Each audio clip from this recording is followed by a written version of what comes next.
Assalamu alaikum wa rahmatullahi ta'ala wa barakatuhu. Bandiraɓe sehilaɓe jangiyankoɓe, en garti kadi e windande men hande noon garmi ko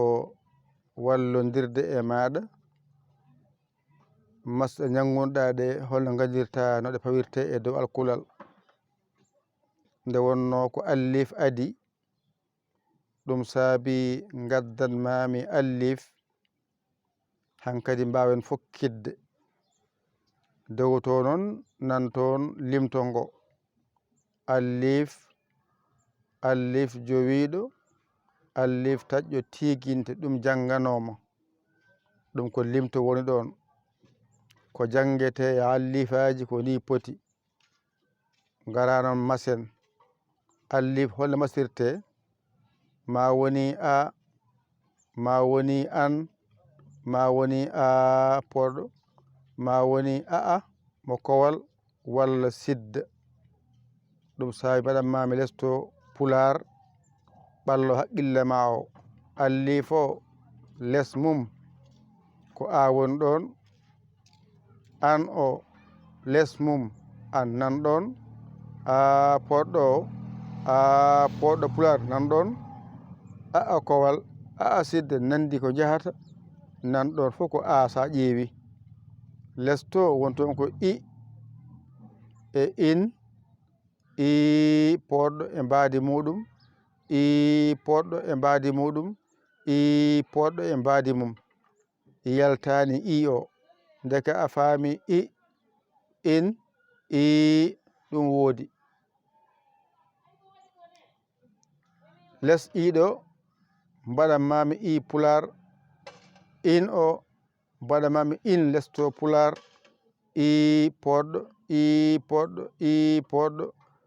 mbaadi yiɗi fof kollima nan ɗon yaltani i poɗɗo les mum o on o mbaɗanmami o les mum u pular on o les mum un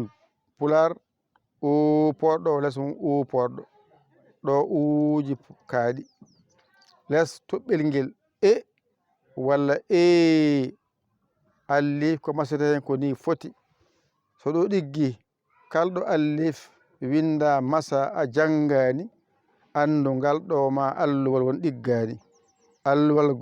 gotal mbaɗantomami ngal ɗo so timmi ndewene hen gongal kala nde alkulɗe timmi tan